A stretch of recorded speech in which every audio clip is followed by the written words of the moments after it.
जय हिंद साथियों, हमारे चैनल स्टडी स्टार्ट में आप सभी लोगों का स्वागत है। आईएएस प्रीलिम सीरीज़ में यह हमारा दूसरा लेक्चर है।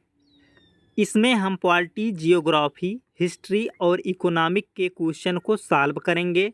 हम ऐसा इसलिए करेंगे कि कोई सब्जेक्ट वीक ना रह जाए। एग्ज़ाम में बैठने के बाद हमें ऐसा ना लगे कि हमने यह विषय पढ़ा नहीं है या रिवाइज नहीं किया है। करंट अफेयर की क्लास सप्ताह में एक दिन होगी। चलिए हम क्वेश्चन को सॉल्व करते हैं। पहला क्वेश्चन हमने लिया है भारतीय राज्य व्यवस्था एवं शासन उद्देशिका से लिया है। यह क्वेश्चन 2017 का है। आईएएस प्रीलिम्स 2017 में यह आया हुआ था। क्वेश्चन है निम्नलिखित उद्देश्यों में से कौन सा एक भारत के संविधान की उद्देशिका में समाविष्ट नहीं है। ऑप्शन ए है विचार की स्वतंत्रता, ऑप्शन बी आर्थिक स्वतंत्रता, ऑप्शन सी अभिव्यक्ति की स्वतंत्रता, ऑप्शन डी विश्वास की स्वतंत्रता। इसका सही ऑप्शन है ऑप्शन नंबर बी आर्थिक स्वतंत्रता। चलिए देखते हैं कैसे। उद्देशिका में जानते हैं, लिखा है हम भारत के लोग भारत को एक संपूर्ण प्रभुत्व संपन्न समाजवादी पंथ निरपेक्ष लोकतंत्रात्मक गणराज्य बनाने के लिए तथा उसके समस्त नागरिकों को सामाजिक, आर्थिक और राजनैतिक न्याय, लिखा है सामाजिक, आर्थिक और राजनैतिक न्याय, विचार, अभिव्यक्ति, विश्वास, धर्म और उपासना की स्वतंत्रता। इसमें लिखा है कि विचार, अभिव्यक्ति, विश्वास, धर्म और उपासना की स्वतंत्रता। इसमें आर्थिक स्वतंत्रता की बात नहीं कही गई है। इसमें लिखा सामाजिक, आर्थिक और राजनैतिक न्याय की बात की गई है। आपका आंसर यहीं से मिल जाता है। उद्देशिका से बनने वाला क्वेश्चन संविधान, भारत का संविधान के उद्देशिका में जो लिखा गया है वहीं से क्वेश्चन बनेगा। यह उद्देशिका हमें जुबान पे होनी चाहिए। बाकी क्वेश्चन में हमने जो है पिक्चराइज कर दिया है, जिसमें जिस तरह से आवश्यकता थी उसी तरह से हमने क्वेश्चन को सॉल्व किया है। क्वेश्चन के साथ साथ आंसर और उसका प्रमाण भी आपको साथ साथ ही दिखा रहे हैं, ताकि ये क्वेश्चन भूले ना, क्वेश्चन का आंसर भी ना भूले। अगर आप इसी तरह से पढ़ेंगे तो आपका एग्ज़ाम कैसे नहीं निकलेगा। चलिए हम क्वेश्चन नंबर सेकंड करते हैं उद्देशिका से। लिखा है भारत के संविधान के निर्माताओं का मत निम्नलिखित में से किसमें प्रतिबिंबित होता है। ऑप्शन है उद्देशिका, option number A, option number B मूल अधिकार, ऑप्शन नंबर सी राज्य की नीति के निदेशक तत्व, ऑप्शन नंबर डी मूल कर्तव्य। सही ऑप्शन है ऑप्शन नंबर ए उद्देशिका। संविधान की उद्देशिका में उन आधारभूत दर्शन और राजनीतिक, धार्मिक व नैतिक मूल्यों का उल्लेख है जो हमारे संविधान के आधार हैं। इसमें संविधान सभा की महान और आदर्श सोच उल्लिखित है। इसीलिए विकल्प ए सही है, उद्देशिका।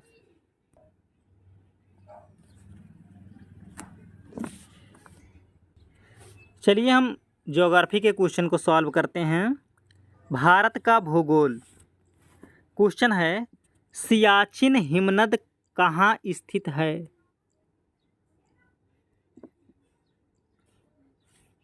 यह क्वेश्चन आईएएस प्रीलिम्स 2020 में आया था कि सियाचिन हिमनद कहाँ स्थित है।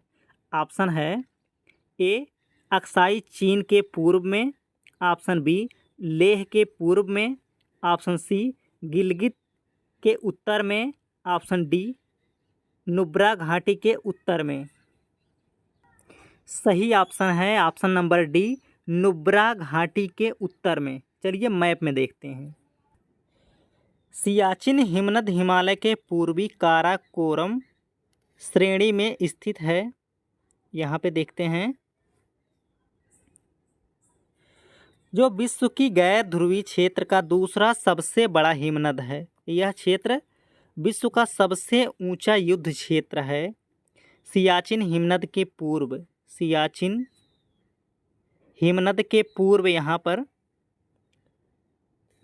अक्साई चीन, ये पार्ट अक्साई चीन है। पश्चिम में गिलगित, पश्चिम में गिलगित, पूर्व में अक्साई चीन, दक्षिण पश्चिम में लेह, यहाँ लेह और लद्दाख, लेह तथा दक्षिण में नुब्रा घाटी, यहाँ पे दक्षिण में नुब्रा घाटी स्थित है। ये पूरा पार्ट सियाचिन ग्लेशियर है। इस प्रकार नुब्रा घाटी यहाँ पे है। नुब्रा घाटी के उत्तर, आगे जाएंगे, उत्तर में सियाचिन हिमनद स्थित है। चलिए हम देखते हैं नुब्रा घाटी। नुब्रा घाटी के बारे में जानते हैं। नुब्रा घाटी एक 3 भुजाओं वाली घाटी है जो लद्दाख घाटी के उत्तर पूर्व में स्थित है। यह श्योक और नुब्रा नदियों के संगम से बनी है। श्योक नदी उत्तर पश्चिम की ओर बहती है और नुब्रा नदी एक न्यून कोण बनाते हुए इसमें दक्षिण पश्चिम से आकर मिलती है। श्योक नदी आगे चलकर सिंधु नदी में मिलती है। नुब्रा की केंद्रीय बस्ती दिक्कित की दूरी लेह से 150 किलोमीटर है। ये है नुब्रा घाटी। चलिए हम इसको दिखाते हैं। लेह, लद्दाख यहाँ लेह है। अब नुब्रा घाटी के उत्तर, नुब्रा घाटी यहाँ पे, यहाँ उत्तर में सियाचिन हिमनद स्थित है। जो क्वेश्चन पूछा था उसका आंसर मिल गया कि सियाचिन हिमनद कहाँ स्थित है, तो नुब्रा घाटी के उत्तर में स्थित है। इसके पूर्व साइड अक्साई चीन है और इसके पश्चिम साइड गिलगित है। सियाचिन ग्लेशियर के दक्षिण साइड है नुब्रा घाटी। भारत का भूगोल से दूसरा क्वेश्चन है, निम्नलिखित कथनों पर विचार कीजिए। यह क्वेश्चन है 2018 IAS प्रीलिम्स का क्वेश्चन है। बैरन द्वीप ज्वालामुखी एक सक्रिय ज्वालामुखी है जो भारतीय राज्य क्षेत्र में स्थित है। बैरन द्वीप ग्रेट निकोबार के लगभग 140 किलोमीटर पूर्व में स्थित है। तीसरा है कि पिछली बार बैरन द्वीप ज्वालामुखी में 1991 में उद्गार हुआ था और तब से यह निष्क्रिय बना हुआ है। उपर्युक्त कथनों में से कौन सा कथन सही है? केवल एक। दूसरा ऑप्शन है ऑप्शन नंबर बी 2 और 3। ऑप्शन नंबर सी केवल 3। ऑप्शन नंबर डी 1 और 3। सही ऑप्शन है ऑप्शन नंबर 1। बैरन द्वीप ज्वालामुखी एक सक्रिय ज्वालामुखी है जो भारतीय राज्य क्षेत्र में स्थित है। चलिए हम मैप में दिखाते हैं। बैरन द्वीप, यह है बैरन द्वीप। बैरन द्वीप भारत का एकमात्र सक्रिय ज्वालामुखी है। यह द्वीप लगभग 3 किलोमीटर में फैला है।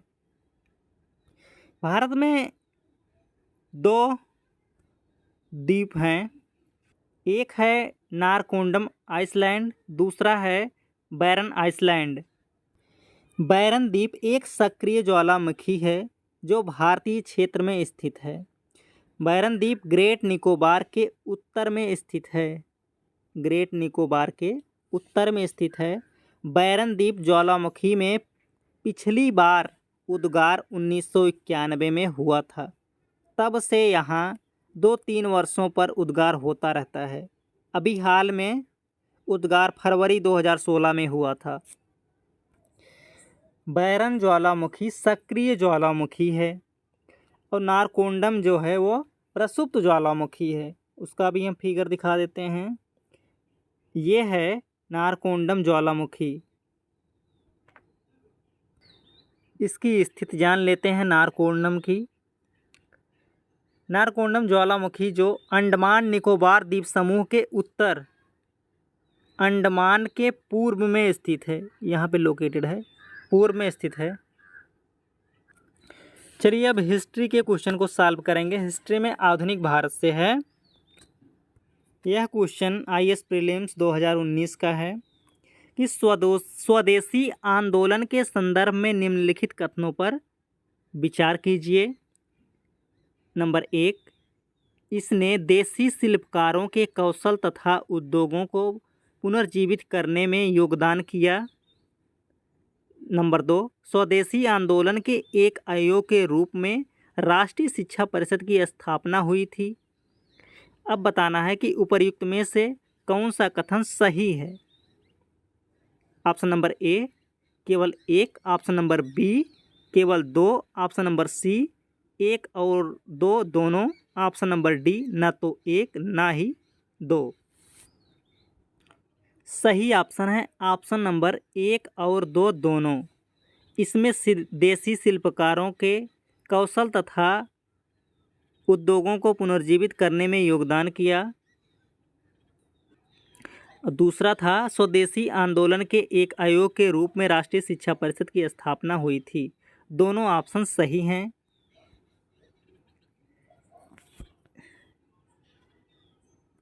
स्वदेशी आंदोलन जो है वह 1905 में बंगाल के विभाजन के खिलाफ शुरू किया गया था, जो समूचे देश भर में फैल गया था।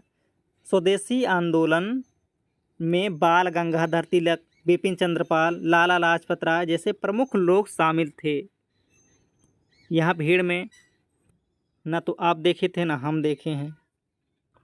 पिक्चर को देखकर हम समझ सकते हैं, सिर्फ ये अपने स्मृति के लिए, ताकि मेमोरी में फीड रहे। चलिए हम पिक्चर दिखाते हैं। स्वदेशी एंड बायकॉट मूवमेंट। स्वदेशी खरीदो, जो अपने यहाँ वस्तुएं बनती थी उनका उपयोग किया जाए। जो अंग्रेज़ों द्वारा हमें दिया गया था उसे हम बायकॉट कर दें। इसमें लिखा पिक्चर में खादी पहरो। उस समय खादी के कपड़े बनते थे। स्वदेशी खरीदो, जो अपने यहाँ बन रही है उन्हीं चीज़ों का हम इस्तेमाल करें। वे अपनी चीज़ें हमसे बेचकर अधिक मुनाफा कमाते थे और अपनी ही चीज़ों को हमें आदी बना रहे थे। जो हमारे यहाँ वस्तुएं बनती थी उसको कोई खरीदता ही नहीं था। बंगाल विभाजन की प्रतिक्रिया स्वरूप आरंभ हुए स्वदेशी आंदोलन में विदेशी वस्तुओं व वस्त्रों का बहिष्कार करने के साथ साथ विदेशी स्कूलों, अदालतों, उपाधियों और सरकारी नौकरियों का भी बहिष्कार किया गया।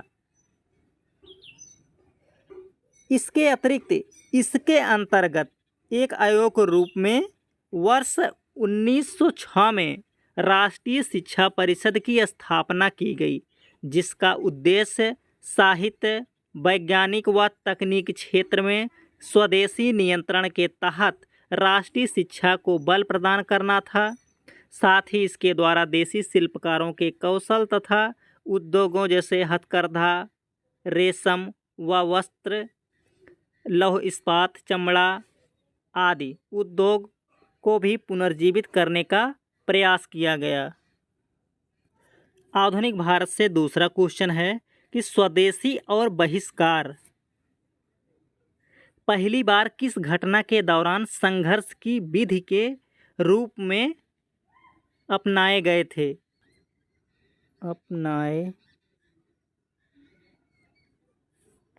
ऐसा मिस्टेक है थोड़ा सा। अपनाए गए थे।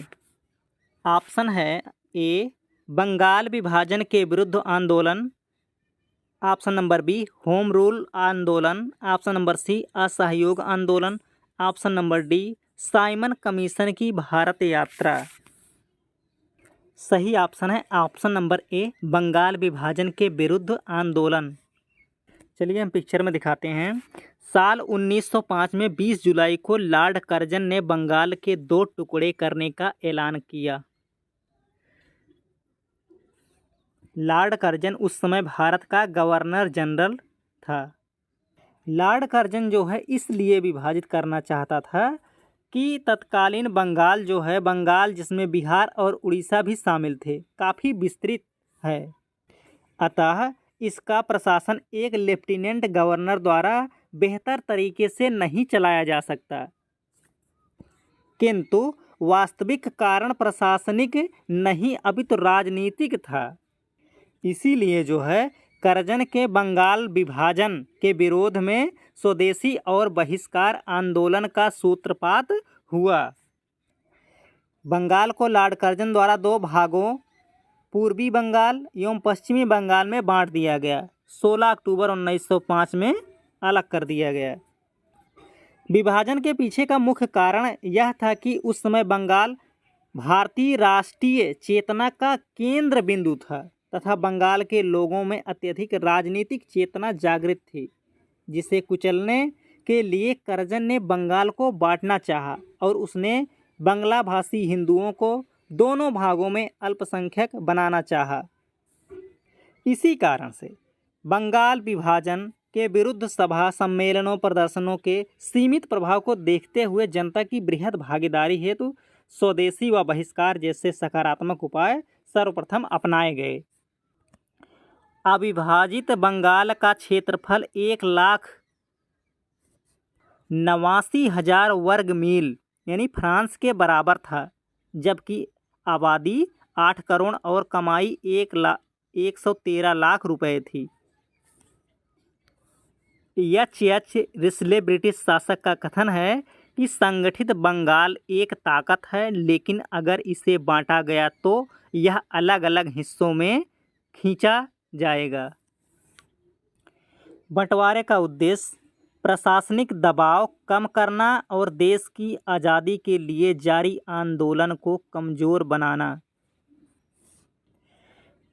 बंगाल विभाजन 16 अक्टूबर 1905 को विभाजित होने के बाद पश्चिमी बंगाल और पूर्वी बंगाल, पश्चिमी बंगाल जो है जिसमें पश्चिम बंगाल दार्जिलिंग प्लस बिहार प्लस उड़ीसा शामिल हैं, राजधानी कलकत्ता, जनसंख्या 5 करोड़ 40 लाख, 4 करोड़ 20 लाख तो हिंदू और 90 लाख मुसलमान जो अल्पसंख्यक कहलाए। इसमें बहुसंख्यक, हालांकि बंगाली भाषा अल्पसंख्यक। पूर्वी बंगाल प्लस असम पहले बंगाल का हिस्सा नहीं। राजधानी ढाका, जनसंख्या 3 करोड़ 10 लाख, 1 करोड़ 80 लाख मुसलमान जो बहुसंख्यक, 1 करोड़ 20 लाख जो हिंदू अल्पसंख्यक। ये था उस समय का मैप।